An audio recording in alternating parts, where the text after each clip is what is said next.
Hi! It's Wednesday and it's 4 o'clock, and do you know what that means? That means I'm going to open a bottle of wine and we are going to talk about the business of interior design. So I have a special bottle of wine here today from Chateau Montelena, one of my very, very favorite wineries. It is the award-winning Chardonnay. And if you don't know the story of Chateau Montelena, Google it. There's an awesome book, movie, stories, things. And it is one of my favorite places to go and visit and taste wine. So why not on a Wednesday? Drink one of your faves. Today is an extremely special episode because we are going to have Jamie Lieberman from #Legal on the show. Jamie is a brilliant lawyer, but she is a straight-talking Jersey girl, and she does not mess around. I love how simple she keeps things. She's not trying to talk you into a corner where you don't, can I not get my wine open? First time ever. I think I have like the bad opener, and y'all are going to just watch me struggle. But I'm going to get through. Don't worry. So Jamie is amazing. She is one of the co-authors in Luann's book that we are launching this, November? Power Talk Friday Experts Volume 2. And I can't wait to welcome Jamie to Design Sips. I swear I'm going to get this bottle of wine open and we are not going to watch my struggle for very much longer because we're well into it. Okay, so I'm going to open this. Hi guys, I'm Michaela. I've missed you so. Hi everybody. Oh my God, I love seeing you all here. And I love seeing your logos. I recognize so many. Hello Jamie, how are you? Hi. How's it going? Good. Thanks for having me. Thank you so much for being here. I was just telling everyone a little bit about you, the straight talking Jersey girl lawyer with, I just love your style of like, give it to me straight, not, I'm pouring wine while we talk, not making us feel dumb with your answers. I think having a lawyer on your side is everything to make sure that you have confidence and that you are doing things by the book, right? So thank you for being at Design Sips. I'm going to finish pouring wine because I was really struggling with my wine opener today. And then we can do a little cheers. Do you have something you can cheers with? Even if it's... I got water. Now we're talking. All right, so cheers to Wednesdays. Cheers. Cheers. Cheers. Cheers. And I've got my Sarah Harris here to help cheers with me. Thank you for being on Design Sips. I'm so excited to do the book with you and all the things that go with being co-authors. But we really wanted to dig in and talk a little bit more about your story. Tell us a bit about yourself and what your, like, high level, we don't want to give away too much, but what your chapter is in the book. So thank you for having me. I'm very excited. I'm very sad I don't have wine. I'm in my actual office space and I don't have any wine here, which clearly I need to remedy that situation. So a little bit about me. I am a lawyer. I am the owner of a law firm called #Legal. I've been a lawyer for 15 years, and about 8 years ago, I decided I did not want to do the traditional legal practice. I was a complex commercial litigator. I worked at Big Law in New York City. It was everything you think it was in the bad way. And so it just wasn't a fit. And so I decided to go out on my own. And my true love is working with creators, designers, and service professionals, client services, particularly in a space where a lot of times, like, you don't really want to deal with the legal stuff. It's not your zone of genius. It's not what's fun. It is a drag. And so our job is to make it easy and accessible. And working with designers is honestly one of my favorite things to do. One, I can't do what you do. So I just like looking at all your Instagrams and being jealous. But two, you interior designers, and this goes in line with what my chapter's about, you guys have some of the most complex contracts. Like, if you have the right contract, a good contract, it can be intense, particularly you're doing design builds, remodels, like those can get crazy. Every state can be different. So I wrote a chapter about contracts, which I promise is not boring, but it really breaks down some of, I know it sounds, everyone's like, oh good, I'm going to skip that one. No, because they met you and they know you're going to make it like they can digest it. That's the thing that you bring that is so good. Thank you. So really, we just walked through like some of the most important clauses to have in a contract. And I give real life examples. We have a particular poor client in that chapter who we pick on. She's fake, but they are real life examples from my practice of situations that designers have gotten into that either their contract, it was missing, or their contract saved them. So having a great contract is actually can be a profit center. People don't realize that. They think it's, oh, this big investment, but it is a great place to think about investing and really reviewing it regularly. So and then I also give my top 10 negotiation tips because negotiating is really one of my favorite topics and things to do.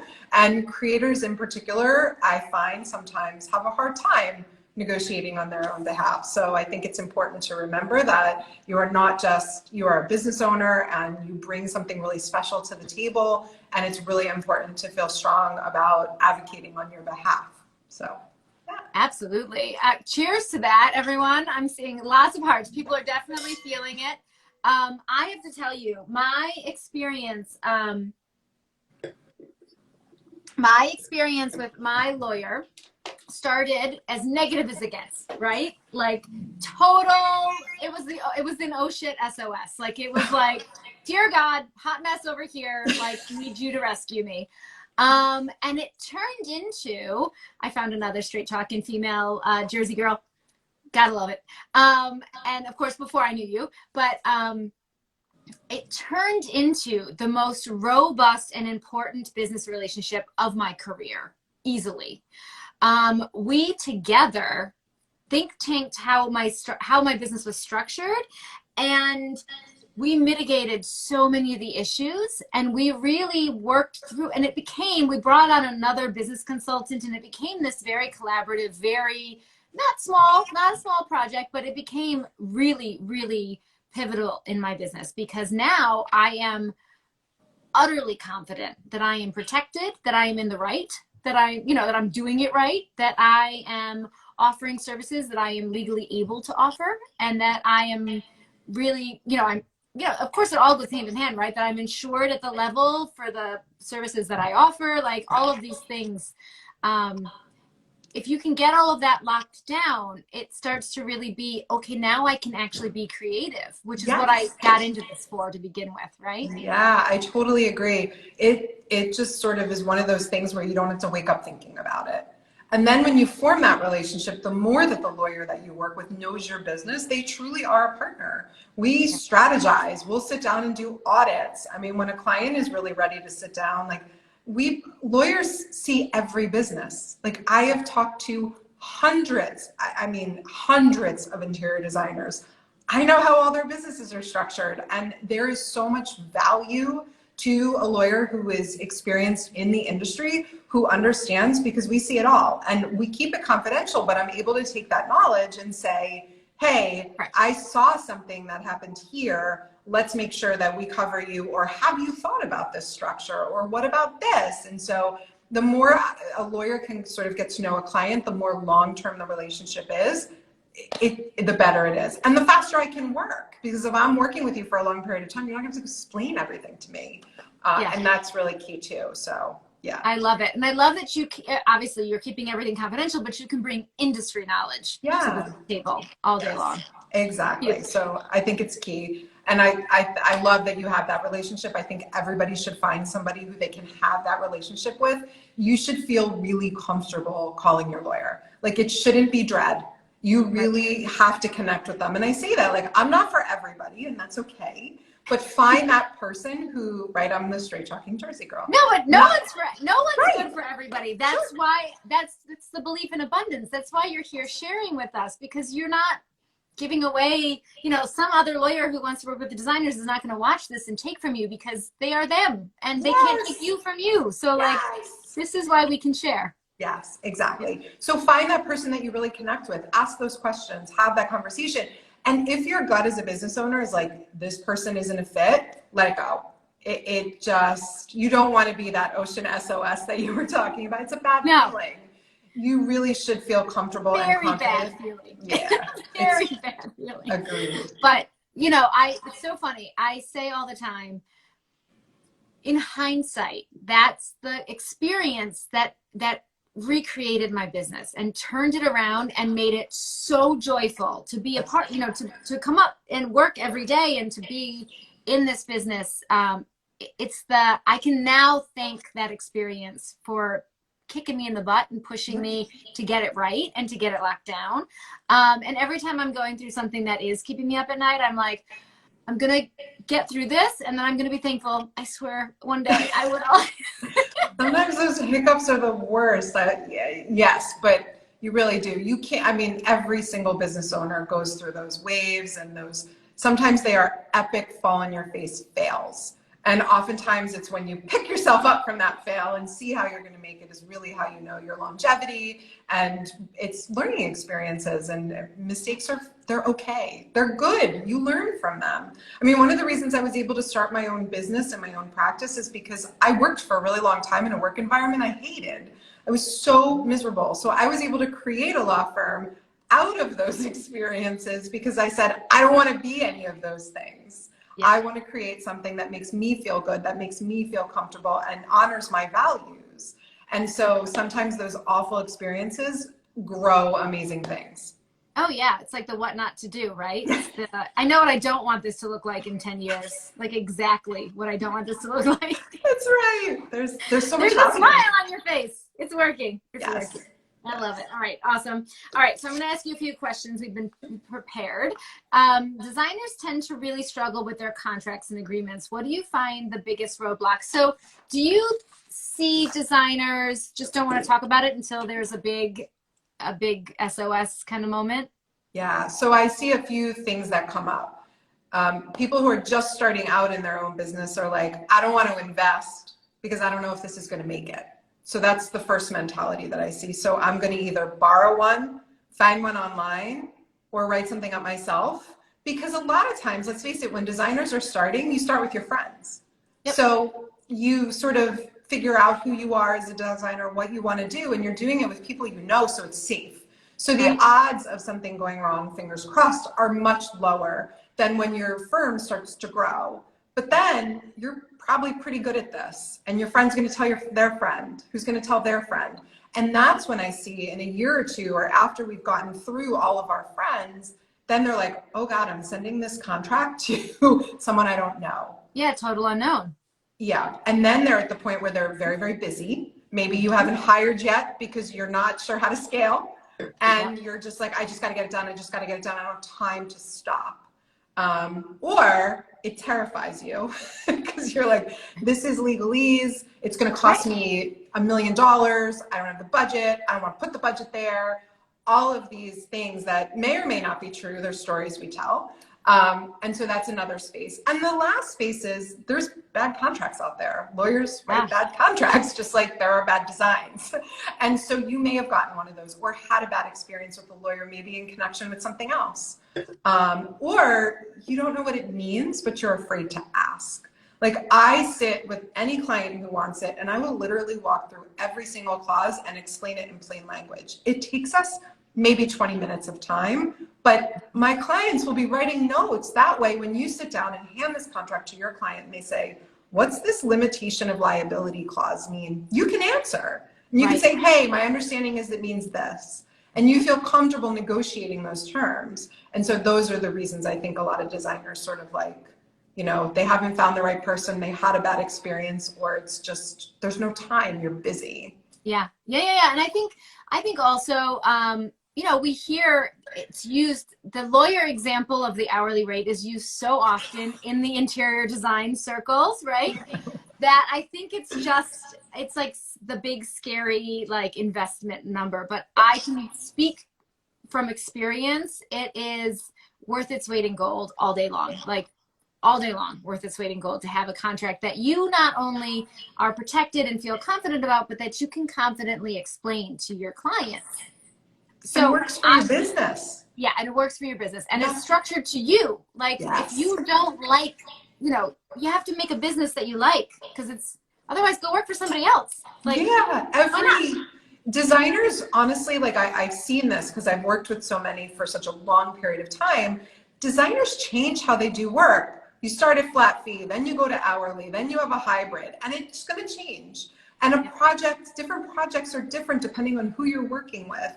You know, depending on the state where you are, maybe you're dealing with subs, maybe you're not. There's so much that goes into it. And so that's so, you sort of need to choose your own adventure. Like, all right, this client wants this, so I'm going to use this clause, and you know, we're going to include this statement of work, or we're going to, you know, there's a lot of moving parts. So it is definitely worth it. And I will say, like, it's not usually as expensive as you think it's going to be. Like, Right. a lot of times people are like, oh, really? And I'm like, Yeah. yeah, it's doable. All right. Are you comfortable giving a range, like a wide range? Honestly, too big of a variance? It's so hard. Every lawyer is different. Every lawyer does things differently. I mean, I will say that if somebody's quoting you like $10,000 for a contract, get a second opinion. It shouldn't cost that much. Yeah, agree. I like that. I like that idea of getting a couple numbers and kind of understanding fully what that looks like. I will say I probably spent about $5,000 when I redid my contract, but I tore my business down and started over. I brought in multiple consultants. We think tanked. We had, you know, regularly scheduled meetings. So I probably took it like as far as I could possibly have taken it with this price point of lawyer and what have you. But it's paid for itself 1,000 times over. It That's really awesome. has. I'm glad to hear that. Yeah, it's been worth it for me. Okay. So when it comes, okay, so the other thing, I was told many, many moons ago that I should literally sit down and read my contract through to the potential clients. And I was like, no, because no. Don't do that. Never do that. But that I should, but what I've taken on is I created a presentation based on my contract that is beautiful and goes over the important points: payment terms, timelines, expectations of communication, boundaries, because I like a flat fee, all of those things in like a pretty version that I can swipe on my iPad. And it allows me to speak to the contract. The headers are the same that are in the contract, right? But it doesn't have me reading a 14-page document to them where they're literally going to like croak because they're so bored. And, you know, and then I have like the standard legalese stuff, a little bit smaller font. And I'm like, you know, this stuff is standard, I'm told. Okay, so, but like you said, I think working closely with a contractor, not just buying a template, is to be able to speak to it because you know it because you were involved in it. And it really speaks to your business. And I think that's true. Yep. I absolutely had a nationwide accredited pre-bought contract for a little while, and it was total junk. Just saying. You know, when people ask me the template question, I get that a lot. I say, if you're choosing between a template and nothing, pick the template. If you're choosing and you have a wide range of choice, I'd always say go custom. Just because it's going to be right for your business. You're going to have a relationship with a lawyer. You're going to have those conversations. I love your presentation. We call them sometimes FAQs, where we'll do like a little, you know, one-sheeter in fun language. You can have fun with FAQs. Oh yeah. So I love when a client asks me to write one of those, I get really excited because we like to write more cheeky, like it's just fun with it. Like, you know, we love you, but we can't do this, or we love you and we will do this, and all of those things. And it has to fit the tone of your business. Everybody's business tone is different. We're not particularly lawyerly or fancy here, so we like a lot of the plain language. So, but it really just depends on who your client is and what that tone needs to be. So, but I love that. I think it's such a useful tool. Reading your contract to your client is the worst idea ever. Right. I can't believe someone suggested that. I was like, wait, seriously? No. Talk about losing the sale, losing the momentum. You know? Yeah. Oh my God, taking the wind out of sail. I don't want someone to read me a contract and I write them for a living. I think the idea behind that though is make sure you give your client enough time to absorb it. You don't ever want to be in the position where you're like, you got to sign this immediately. You got to read it, because the last thing you want a client to do is feel pressured. So give them the time and space to absorb it. And I think that is I'm going to give the person who told you that the benefit of the doubt. That's the idea behind that. Yeah, definitely. And so one of the things that we do is we try to get the empty, like the blank contract into our client's hand early in the potential client process. So they have, if they are a lawyer or a super detailed person, they have time with it so that they can ask me questions when we sit down and go over the pretty and go over the numbers in person. So that really, because there are a lot of lawyer people and detail people out there that, our super detailed type A's tend to have the budget for design. So you have to be ready for all of that. That's exactly right. And the other thing I want to stress is negotiation of a contract is okay. So if your client pushes back, and I don't even necessarily say pushes back, but ask questions or ask for changes, that's not bad. It doesn't mean your contract is bad. It just means that you are negotiating this particular deal, and that's okay. So understanding your contract, knowing what it means, will enable you to better negotiate. And if you are working with an attorney and you feel out of your, just bring it to your lawyer and ask a quick, I have designers call me all the time. They're like, this feels wrong based on what we talked about. Like, should I agree to this? And we'll hop on a 5-minute, literally a 5-minute call. I'm like, I know you and I kind of know your business and I don't think you want to agree to this, but here's another way we could put it so we can meet in the middle. And that's another great reason to have that relationship, and it allow you some more flexibility so you can meet your client where they need to be. Awesome. I love that. Yeah, I find it's funny. I find my my design contract to homeowners doesn't tend to get nitpicked as much as my trade agreement tends to get contract by other, general contractors, trades, etc. Who, we've come to the realization that we really want to set standards for responsiveness, for how long it's going to take to get a quote, for, if you set a timeline, coming in on that timeline, like, so we have contracts or agreements with our trades, and they are much more likely to get into it because of course it's a business, right? So they have, it's a business expense to call their lawyer and to, go through it with them. But that has been important too, because it is really, it's those trades who say, I can't meet you where you are. I'm not available to meet on a weekly basis if I take on a renovation with your firm. Okay, so now, excellent. Now I know I won't work with you, because if you can't make time for me once a week, if we gutted someone's house, then we should work together. Those are gifts. I love that. When a client comes to me and says, well, what if I give this contract and my client won't sign it? I was like, hug that client and walk away. You're like, and then hug me, because I just saved you. They gave you a gift by telling you that, because anybody who doesn't want to, or anybody who's going to push back on something that's fundamentally to your business, that goes back to what we talked about, not a fit. And that's okay. You'll find somebody else. You'll find that, because that client that gives you that gut feeling where you're like, oh, this feels bad when we're all happy, that's going to go very wrong. All day long. Yeah. If you're in the honeymoon phase and you're still like, courting each other and you're thinking about working together, and they're going, wait, I'm going to pay, I'm a big pay up front for purchases. If you don't want it, neither do I. When it's, like 3 months later, if you change your mind, I don't want it either. And I'm going to own it. So, because I'm not going to screw my vendors. These are long-term relationships that I'm going to keep on going with after this project's done. So I'm a big person of like, if you want it, you buy it, It's like you buy a concert ticket. You haven't received the concert yet, but you pay and you have a ticket, and you're going to get the concert eventually. Not in 2020, but eventually. And then one day, they'll come back around one day. And then, but I have clients who say, wait, I'm going to pay 100% up front. And then it's going to be, sometimes totally custom furniture. 4 months later, the furniture arrives.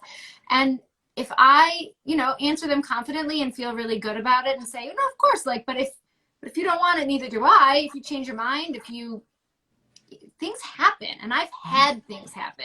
We had a client whose child got very, very ill and was away at school. They just picked up and moved to the location where the child was going to college. And I didn't hear from them for 7 months, which is totally appropriate. Their child was sick. Yeah. But I was standing around with my hand out going, did you forget about the balance do? No shit.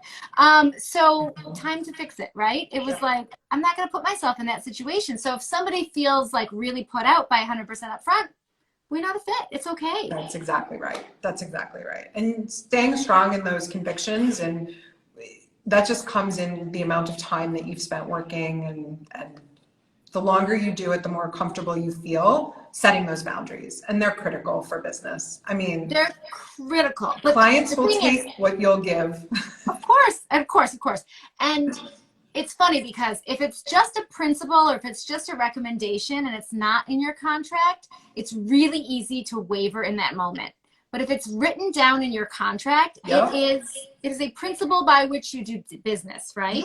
It's a pain in the butt for me to change it because I'm going to want to go run it by my lawyer. So it holds me to the standards that I've set for myself, which is huge. Because, you know, we can all be very wiggly if we're not careful. That's exactly right. Particularly if you're getting along really well and you're chit-chatting. Or there's the carrot of the penthouse. Like, come on. There's a lot of reasons that designers sign the job. Yes, I've definitely heard that one. They're like, but it was this massive house in Montauk. And I'm like, ugh. Doesn't matter, because then it's a massive pain in your booty if that's right. People. That's right. Yes. All the truth. Okay, so give me a little soundbite of one or two things that every contract should have. Scope. Scope has to be so clear. I love what you said. You have to make sure that you know exactly what you're doing, down to like, if you're giving furniture recommendations, how many rounds you get. And if the person doesn't like it at all, what the cost is for you to come back after those 3 rounds that you've given. Scope it. I mean, that's the number one. You have to be as clear as possible. So, you know, phone calls, charges for phone calls, how quick you're going to respond to calls. Do you respond to calls on weekends? What about email? These sound crazy, but including them in your contract makes all the difference in your scope. So scope is definitely, I think, the number one. And then your payment, number 2. I mean, there's loads of other things, but like what you were talking about, how do you expect to get payment? When are you getting it? How do refunds work? What happens with warranties? All of those things. Scope and payment are the 2, frankly, biggest pain points. I could continue on, but if I have to pick 2, I'm going to pick those. Awesome. Awesome. And I'm sure your chapter digs in more on all those contract things. Yes. But those are really good high level things to be thinking about because they are everything. Yes. All right. So how do you encourage designers to be more confident about their agreements? So I find that when we're not confident, it's because we're afraid because we don't have information. So educate yourself, get information, and find information in a really easy way that is easiest for you to learn. Some people learn well when they're listening. Some people learn well when they're reading. However you absorb information and you learn, go seek it out and find it. So if you like to read, go read my chapter in the book. If you're better with videos, go find a video course. If you're better with articles, whatever. If you're better in person, find a lawyer and book a strategy session. You could take 30 minutes and sit down with an attorney. That investment will not be that high, just so you have a better understanding of what those things mean. The minute you have information, you're going to instantly relax. And so finding information and educating yourself, I find fear goes away almost instantly. Awesome. Yeah, that's so good. And there's no sale without confidence, right? And we're in design. So, and where we live, who knows where everyone else is, but where we live, design projects are easily in the 6-figure range. And so you need to show up like super grounded, super clear. You need to know your stuff. You need to, and I'm the first person to say to somebody, I actually don't know the answer to that question. I'm going to do some research and get back to you. Don't freaking wing it. That's not confidence. That's dumb. Yes, that is so true. If someone poses a question to me where I'm like, that hasn't come up before, that's awesome. Let me go figure that out for you. Right. People love that. Yeah, I'll be back. I'll be back. I'll circle back by the end of the week with an answer on that. That's a great question. Yeah. And that shows them that every other question that you just answered was 100% in your pocket, right? Yeah. Huge. Totally. So I love that. Yeah. All right.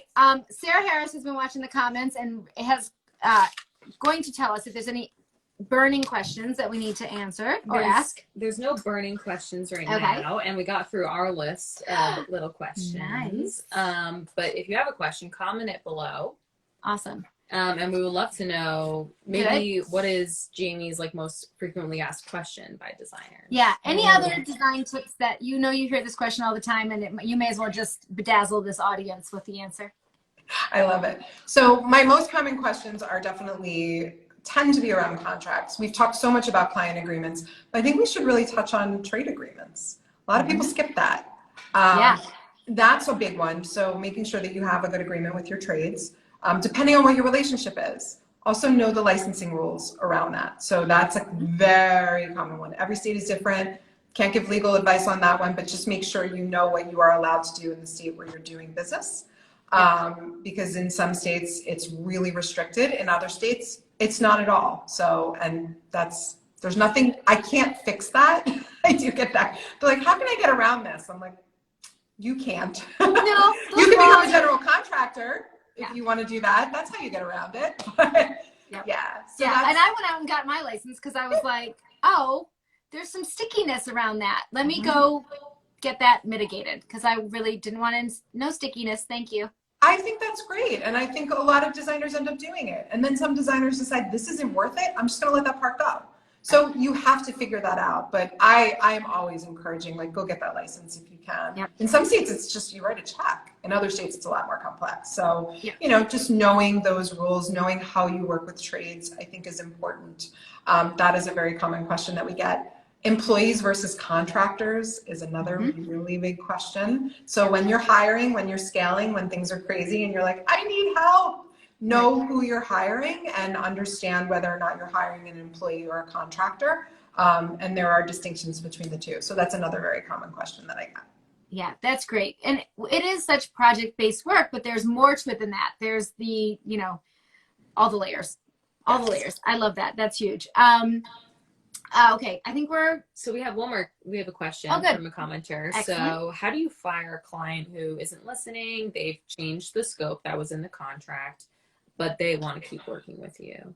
Oh, that's a good one. So you actually have to look at your terms of your contract to make sure you can. So I always like to include a provision that permits the parties to walk away. Now that is double-sided, right? Like some designers don't want their client to be able to walk away because you've committed this time, effort, and energy. And so they, if for some reason there is an issue where you're not seeing eye to eye, sometimes designers don't want their clients to be able to walk away because maybe you've turned down other work. The flip side of that is you can't walk away. So you have to look at the terms of your agreement to make sure that you can actually terminate. And if you can, I think just doing it in the most professional way as possible and setting your client up for success with somebody who will fit better with them. So continuing communications, being transparent, being honest, I think really goes a long way. It's not comfortable sometimes. It's not pretty. Sometimes the client's like, phew, I was feeling the same way. I'm so glad you said something. And that's a good thing. And then you can pass it along. So know what your contract says about it. If you can get out, honesty, transparency, no ghosting, and no lying, I think is really the way to go. We'll just be professional adults. Yeah, I'm huge with that. Just give it to me straight. Yeah. Like when we decide not to take a project, we really try to not make up random excuses because those random excuses, like we're too busy or we're booked out till XYZ, if they go and tell everyone that they know at the XYZ place where they work, golf, play, donate, whatever, and you actually do need more jobs, like that's blowing up in your face, people. Yep. I totally agree. Yeah. I am of the great mindset where I just don't think this is a fit for us. Yeah, totally. That's okay. Yeah, it's total brutal. I mean, I don't like to be brutal, but honesty is honesty. Like it's totally fine. Like delivered in a frank and simple way, and it does not need to be cruel. I also want to just say that I think scope creep is a beautiful, amazing, wonderful thing if you add more fees related to it and add more time related to it. But right. Make a plan to have the scope expand and be in control of it. It's only a bad thing if someone sneaks in more work and you somehow don't get to charge for it and somehow have to do it on the same timeline. right? That's right. That's exactly right. That's why defining your scope so clearly, when it is so detailed, scope creep is so obvious. And you're just like, oh, but our statement of work doesn't say that. Should I create a new statement of work for you to include that new work? We'd love to do it for you if you would. Don't lie. But if you are excited and genuinely want that project, because we started in the kitchen and they realized you're amazing and want you to do the bathrooms, or suddenly the kids' room is a mess and they want to fix that, just create a new statement of work. And I'd love to work with you. We're going to have to put together a new statement of work. I can have it over for you in, a couple of days. Yep, exactly. I love that. And I think for me, once the client has been vetted and is in and has been indoctrined, like if it's going well, we want more work from those same clients. We know the cost of, getting a new client is not small. Yes. So That's right. Awesome stuff. Awesome stuff. Well, I must tell you, thank you so much for all of this. It's a breath of fresh air, just talking on a low key, like all reality level, with someone with so much wisdom in our industry. It's just been wonderful. And so all of you Jersey designers out there, please take note. I see you waving at me, people. Please take note. You need to find Jamie and get more info clearly. Okay, so tell me, where can designers find you for more? Yeah, so our website is #legal.com.